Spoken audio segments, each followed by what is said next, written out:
If you live in Hamilton County, more than $1 million of your tax dollars every year go to hold on to vacant homes and land in your neighborhood. And in some cases, you are paying to demolish these homes. The idea here, though, is to get these properties back in the hands of owners who will actually take care of them.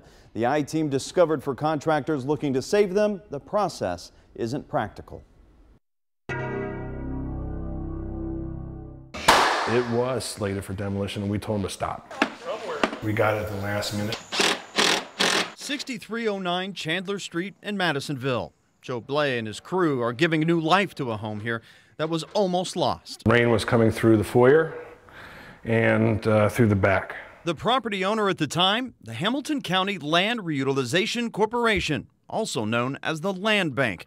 They are the keeper of vacant and blighted properties. It's an agency taxpayers in Hamilton County pay a total of $1.4 million every year. Last year, I spoke with the vice president of the agency about the community concern over the lack of maintenance on hundreds of properties throughout the county, from tall grass to garbage and, in some cases, homes just waiting for the bulldozer. We are a temporary holding spot to get a property back on a better path. But it appears the process in place to get these properties out of blight and into the hands of a contractor like Joe can be a little slow. We started the process in February of 2017 and were able to close early of February 2018. A year had passed compared to a standard home purchase, which typically closes within 30 days. Last year, the Port Authority, which oversees the land bank, was adamant about taking on even more properties, even though they couldn't properly maintain the current inventory. Can you take on another 300, 400, 500 houses and maintain them? We're working with that goal in mind.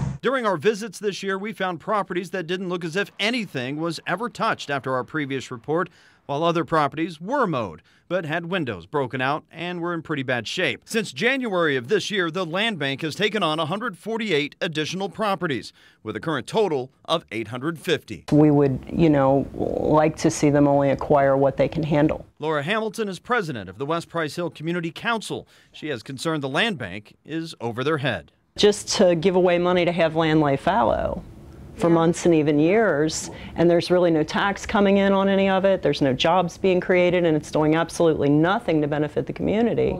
Why are we paying for people to hoard property? Jessica Powell didn't want to go on camera this time around, but did send an email saying they've implemented changes to their maintenance practices, added 5 more grass cutting contractors, and bumped up the number of times each property is mowed per season to 17.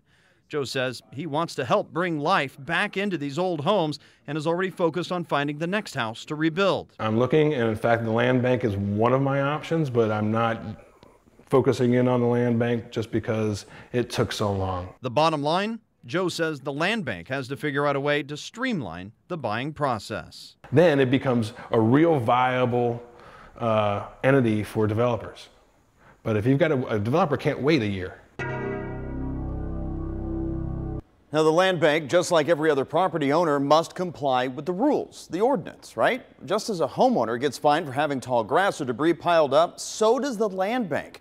But here's what might frustrate you. Right now, the land bank owes more than $115,000 in fines.